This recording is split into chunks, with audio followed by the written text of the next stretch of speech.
I've seen 180 new releases so far in 2024. Now, that number is, to me, pretty impressive. It's the best I've ever done. My mom, if she could see me now, would be so proud. But even with that high number, I've still missed a ton of movies that people are recommending, that my friends are loving, that people on Letterboxd are loving that came out this year. So I thought it might be useful, valuable, dare I say fun, to talk about 10 underrated movies that I wish more people had seen. Now, I don't typically use the word underrated. I think it's weird to evaluate art in terms of how other people relate to it. That might sound pretentious, but that's just how I feel. But it's better than a word like overrated, which is basically saying other people like this movie too much, I think, which is, if you think about it, kind of a weird, useless way to evaluate something. So at least there's a positive spin on it, just trying to get more eyeballs to these particular movies. If you don't know me, I'm Kit Laser. You might recognize me from TikTok or Instagram. It's more likely that you don't know who I am at all. That's perfectly cool. Around here, movies are definitely cool. Movies are certainly entertainment. But more than anything, to us, movies are therapy. Just to be clear, therapy is also therapy, and you should get help.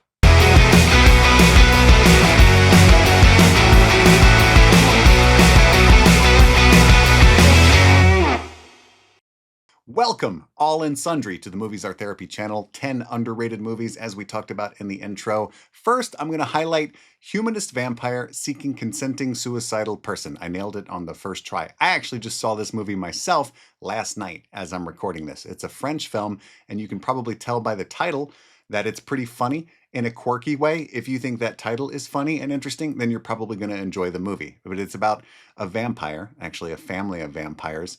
And it's a bit of a trope. The vampire doesn't want to be a vampire, doesn't want to have to kill people to survive. And so she really struggles with the murder aspect of her existence. So it kind of warps a traditional vampire story into a really beautiful humanist story, but also a coming of age story. It's a small film, quick as a breeze, 90 minutes long, 89 actually, I think. I recommend it to everybody. It's awesome. I wish I had watched it 6 months ago when I first got a screener. I'm kicking myself for not watching it. So don't be that guy. Don't be like me. You do have to rent it though. But actually, it's like $7 to buy on Apple TV or Amazon, wherever you buy digital copies of movies. So pretty cheap, pretty low risk. Next is Snack Shack, which honestly surprises me that this wasn't a runaway smash hit. It didn't do very well in theaters, and I haven't heard a ton of people talking about it. People are starting to pick it up now, but it's a raunchy coming-of-age comedy, the kind that they used to make all the time in the early 2000s, and the kind of movie that people say they never make anymore and they wish they did. So watch it. Make sure that they make more. It's got a young cast that do a phenomenal job. There's a little bit of tragedy, a little bit of sadness in this movie, actually quite a lot at one point, but mostly raunchy and hilarious. I think you're going to love it. It's American Pie, The Sandlot, summer coming of age awesomeness.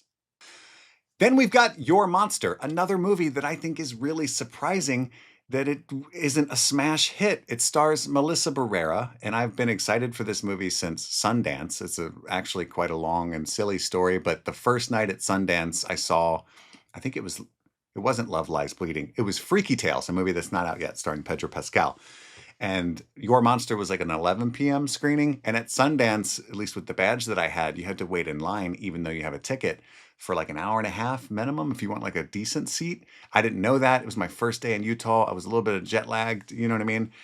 So I bailed on my like 11 o'clock screening of Your Monster. Went back to the hotel room. Other friends and stuff were just getting off their planes, and that was a regrettable decision that I made because I didn't get to see that movie until October. And it was awesome. Your Monster is a horror movie for sure, but it's also a comedy, but it's not really a comedy horror.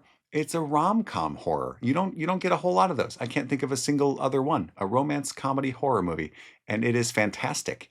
And it has some twists and turns and really good symbolism about let's say grief. Let's say grief. I think it's really going to surprise you. I think it's really going to surprise you, and I'm surprised that more people aren't talking about it. Melissa Barrera was, of course, fired from Scream 7 for speaking out about Palestine. So I've been trying to kind of watch her career pretty closely ever since then. It seems like she's doing okay, still getting work, but we want to make sure that she stays booked and busy because that is bullshit. And so watch Your Monster. Next is Ghostlight, a movie that I saw in March at South by Southwest, and I've been thinking about ever since. It's very similar to Sing Sing, which is also a movie that you should watch. But the way that I curated this list, I was thinking about award season, and even some of the smaller movies are going to be nominated for a lot of awards, excuse me, very shortly. And then they're going to get the attention that they deserve. These movies, I don't think, unfortunately, that's going to happen. And again, Ghostlight is very similar to the themes of Sing Sing. They're both movies about people who aren't typically used to acting in plays, picking up theater and processing their trauma and grief through the power of art, but specifically acting. The core family that stars in Ghostlight is an actual family. It's the wife and the daughter. They're all related, and I think that's really cool. So they're non-traditional actors acting their asses off. When I saw this screening at South by Southwest, I was with a few other content creator friends. And I was devastated. It was almost a little embarrassing. I'm not like ashamed of crying in public. I'm not one of those guys. I cry pretty often. I try to, a couple times a day.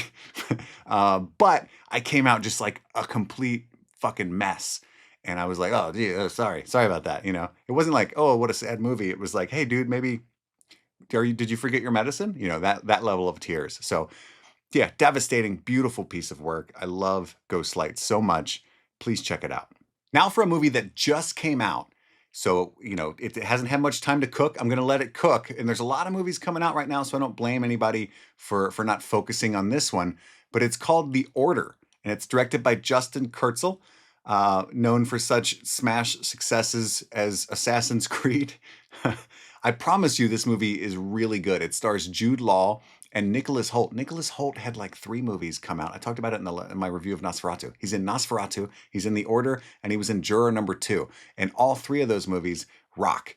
So what a year. What a month for Nicholas Hoult. But this movie's incredible. Everybody's sleeping on it. It seems like a new Hollywood movie, straight out of the 70s. Like it should star Steve McQueen. You could picture it clear as day. There's all kinds of camera techniques that they would have used in the 70s that are kind of throwback moves now. It's kind of almost got a grainy feel. The score is incredible. I think his brother, I forget his name, but I think his brother's the composer. I was blown away by this movie. It's about kind of a rogue cop played by Jude Law that goes to this small town and he's investigating these bank robberies and he kind of uncovers this white supremacist plot. And I think that the way that the movie handles these themes is so deftly done and so powerful and so relevant to our current climate, because I wouldn't say that it humanizes the horrible people necessarily. It kind of does. But I think what it does more effectively is show how insidious and entrenched in everyday society fascism and other horrible ideologies are. And that's a profound and scary thing. So I want more people to watch The Order, not just because it's so well made, but because I think it's borderline important. I don't want to sound too highfalutin, but it's just being slept on in general. And it's one of my favorites of the year. And that's always kind of jarring when you have a movie that you are so impressed by, and it's just really not landing with almost anybody else. It feels kind of weird, Speaking of which, Kneecap, which is a movie that is now on Netflix. So I'm hoping more people discover it. I'm kind of surprised, again, more people aren't talking about it already. My experience over doing this over the last few years has been that if a movie is on Netflix, it's so easily accessible that it will blow up, even if it's not good. That happens a lot, I feel like. So I was hoping for Kneecap to get its time in the limelight. Hasn't quite happened yet. This is a hilarious and surprisingly profound movie. Kneecap is a real Irish rap group. They rap in the Irish native tongue Gaelic. I hope I'm pronouncing that correctly. There's almost assuredly not. There's not many movies in this language. I think only like 12,000 people speak it. I could be wrong about that.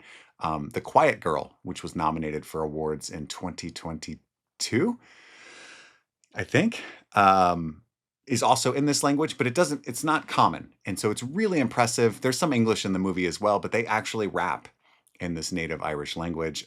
This is a movie straight out of the 90s, like early Guy Ritchie style, snappy editing, stylized lettering, raunchy jokes. It's such a blast. And again, this movie should have made $200 million and freaking nobody's watching it. So please check out Kneecap. So easy to watch. It's right on Netflix. Then we have, and I'm so excited to talk about this, Twilight of the Warriors Walled In. Have you watched this? Why not? What are you doing? It was directed by Soi Chen, and actually, this is my screw up. This is the first movie by Soi Chen that I've ever seen. I bought a movie called Limbo on Blu-ray. Still haven't watched it. I heard it's super fucking weird, and I'm so excited. But Twilight of the Warriors Walled In is about Kowloon City, which was a place in Hong Kong. They got demolished, I think, in the mid 90s. But this was like a 6-acre piece of land wherein 40,000 people lived in Hong Kong. So they started building vertically, and it was all these ramshackle, shacks and stuff built one on top of the other. And inside this walled city, and it was walled, the titular wall. Inside that city, there was basically no law enforcement. It was anarchy. It was just a bunch of triad gangs and drug dealing and prostitution and crime, completely unassailed by the outside world. And so that's where the story takes place. And this movie was based on a comic book. It's got fantasy elements, surreal elements. It's kind of a gangster movie at times. It's kind of almost a prison movie at times, but it's got a lot of Hong Kong action and martial arts as well. It's so incredible. I was so floored. The choreography is incredible. Cinematography is off the charts. And it's one of those situations where I was like wanting to talk about it with everybody, and not many people were watching it. And I really hope people discover it soon, because it's in my top 10 for the year. I think maybe even top 5. I have to check. Along that same note is a movie called Uprising. And the reason that this was on my radar is because it was co-written by the legendary Park Chan-wook. And nobody else was talking about it. None of my friends even that are movie critics and stuff have even logged this movie on Letterboxd that I think. And I feel kind of crazy because it's a Netflix original movie. And when I was talking about Kneecap earlier, Netflix movies, even if they're like Hot Frosty, how many fucking people watch that? This movie is about when Japan invaded Korea during the Joseon Empire, I think, or Joseon Dynasty.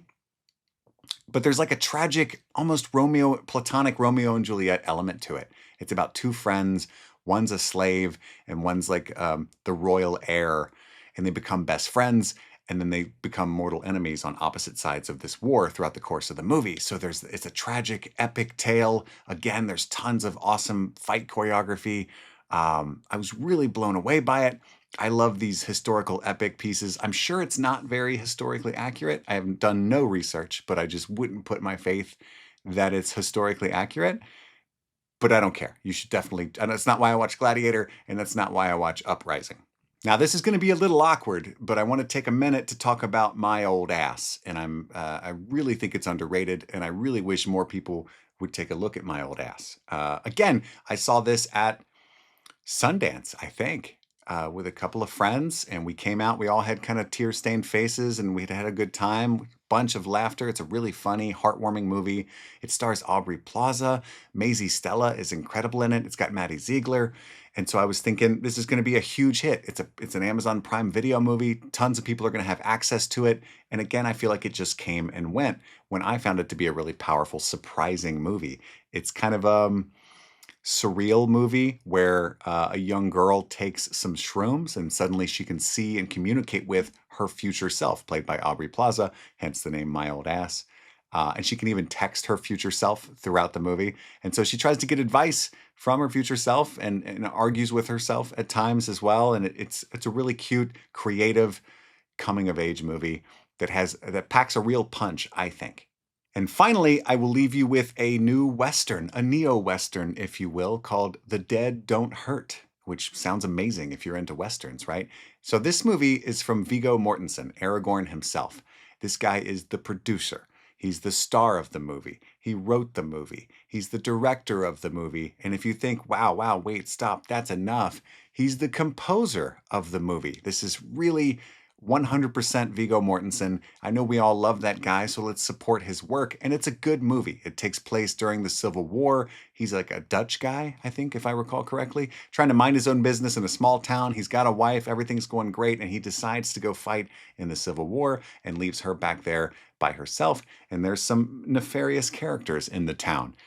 It's punctuated by brutal violence at times, but it's mostly a thoughtful piece. And I really recommend it just because Viggo did freaking everything. And that's real. If you ever worked on even a short film or tried to do any, even made a fucking TikTok video, it's really hard. And he did everything. And I think that's so crazy. and I want him to be appreciated for it. And it is good. It's not just that. It is good as well.